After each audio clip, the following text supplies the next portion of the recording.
What if I told you 2 sets after its release, Emperowatt might not just be playable, but actually good? Welcome back to the Elestriad. It's your boy Josh, aka Bean Soldier, and today we're going to start something that I would like to do weekly, and that is take a deck that seemingly isn't very strong and make it as competitively viable as possible. Today we're starting with Emperowatt, which I think we've all seen in the past. Emperowatt has not had much success. However, with new cards that have been released in Moonrise, Emperowatt is much easier to get to and actually might be a menace. This is the list that I have brewed up, and if you saw my Morfrost winning deck profile from a week or so ago, you realize that a lot of this is extremely similar to that list. One of the things that Morfrost is very good at now with the release of Scorpio is putting 2 bodies on the field, which can easily allow for Ascension plays like Emperowatt. So let's go ahead and go through all of the cards to make sure that you know what they do and to see where all the synergy is for getting into our big ass penguin. First off, we are playing Paleoth, another fun card from Frostfall, which says when it's destroyed by a card effect or by battle, it can send an Earth Elestral from your deck to the underworld and then add a copy of itself to your hand. Now, one of the cards that you are going to send off of this is your Cedar Soar. Cedar Soar, when it's sent to the underworld, is able to special cast itself for free with either 2 Frost or 2 Earth.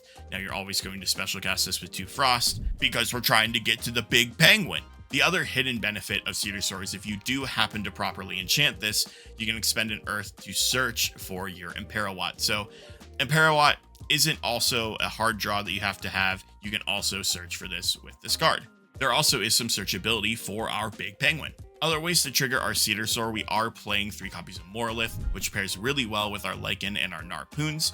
Being able to put extra Elestrals in our underworld to have a turn 1 Morolith and maybe possibly hit that Cedar Soar that way as well. I know this has also been a staple in Blistrix for pumping out 3 drops in that deck as well, so we're kind of double dipping in the synergies here. We are playing the 3 Narpoons specifically just to get to the Lycan. If you wanted to play an additional card in this deck like Catarant, you definitely could. Or Frostix, that card's not going to do a whole lot in a deck like this because we're not trying to ascend into a 2-drop, we're trying to ascend into a 3-drop, but it is another option if you would like that. We're also playing the 1 copy of Elegic to pair along with our 2 copies of Zeus so that we have a Nexus Bank to push everything onto Emperowatt for crazy damage. We're also playing enough Zaptors to fulfill that condition. Also, Zeus is just really good right now. I'll talk briefly about the Morfrost package in this deck. We are playing the 3 Lycan, the 2 Bats, and the 2 Scorpio, which is a little bit bigger than what you would see in a typical like Blistrix deck. And that is because you do need removal in a deck like this, and you are trying to swarm the field. If you do see 2 Lycans over the course of your game, you want those extra copies to search. Also, if you mill them off of Morolith, you're not able to get them back. We're not playing Kione in this deck. And now on to the boss of this deck, which is Emperowatt. If you're watching this video, you probably know what Emperowatt does, but just in case you don't, Emperowatt, whenever it hits the field, it connects all spirits on your field to the Emperowatt, almost like a charging bomb. Emperowatt can then disenchant 3 spirits from itself to destroy every single card on your opponent's field. You thought Hurricane was bad. This is way worse. As you can see, we have tried to play every single card that can easily put Emperowatt on the field. And even if it doesn't necessarily get the nuke effect, that's fine.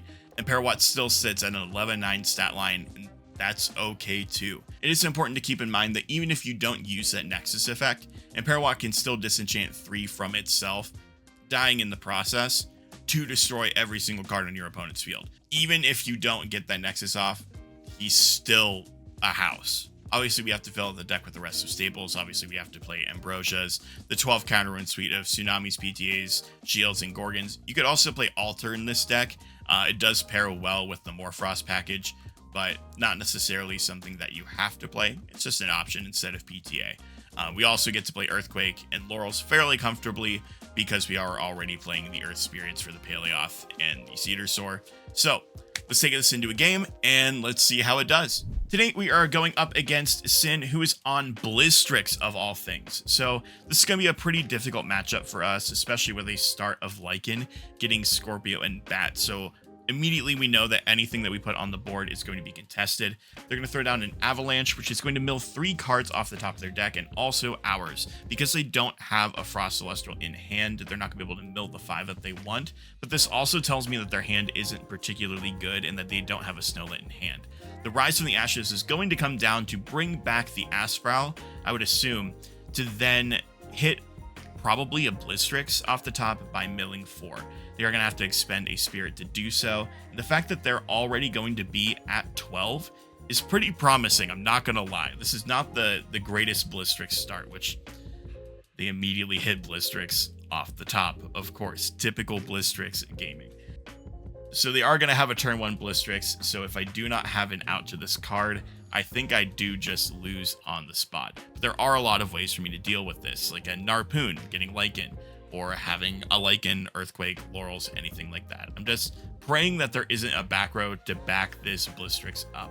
They're going to expend a draw, hopefully to get into a back row, and it doesn't seem like they're going to. So I'm going to draw for turn, and we're going to shotgun the Lycan just like they did to us. So we're going to grab a Scorpio and a Bat, and I think you already see where this is going to go. We're immediately going to bring out that Scorpio form, pitch the Bat, bring back a Lycan, and then in the end phase, we'll expend the 2 spirits to pop the Blistrix. And from here, if we have any back row to back up our Morphrosts, we could threaten an Emperowatt immediately here by siphoning the spirits into an Ascension for a 3-drop. So if you're not aware, you can siphon spirits in order to get a big Elestral out. So Morlith is going to come down to mill 5, and I'm debating here on stopping this. We do go for the Gorgon's Gaze. I'm not super worried about the mill, but I do want to keep my board presence up. I believe I have an Elechick in hand to contest this Morlith if there isn't any back row. And I do. The Elechick is coming down, which means we're going to get that Zeus and instantly out this Morlith and deal 2 spirit damage. I am going to load up this Zeus because I think I have Emperowatt in hand. So I would like to try and do the Ascension effect, Nexus everything, and swing for a bunch of damage on the following turn. So the Elechick is going to swing over the Morlith, and again, we're going to get in for 2 points of damage, and it puts Sin down to 6. Not entirely sure what Sin could top deck to get out of this, but an Ambrosia is definitely a good one. This is going to put them back up to 8 spirits. I think the things that I'm worried about here is a Snowlet just high rolling into a Cedar Soar and the like, especially if there's any back row. They are going to go for the Scorpio form, which is a fairly weak opener here. I think that they targeted the Elechick, which I think is fine, but it's really expensive to pay out for the Scorpio on just a chick. They're not going to be able to out the entire board here anyway. So I think the debate on whether or not they're supposed to crash into both of my Morphrosts as well to keep me off of Ascension plays. And I think that is exactly what they're going to do. They're going to crash Scorpio into Scorpio, Morphrost on Morphrost Violence, and that is going to leave me with just the Elechick on field, leaving them on a completely empty field when I go for this Paleoth, which is very sticky at this point in the game. Putting Sin down to 4 spirits with a Paleoth that is going to float into that Cedar Soar is very dangerous. The next play that is going to happen here is a Snowlet coming down with 4 spirits. I'm not entirely worried about this. I don't really have to worry about a Blistrix hitting the field with so little spirits on field and completely whiffing off the Snowlet. The typical Blistrix experience. We're feeling good. There's a couple plays I can do here. I can either disenchant from the Zeus to swing over, but I decided to crash the Paleoth in to the Snowlet to get the Cedar Soar from the deck. And I elect to fail to find. So that's one of the nice things you can do with Paleoth is elect not to search the second copy of the brick to keep it in the deck. So that all it does is Foolish the Cedar Soar to the grave and then special cast itself.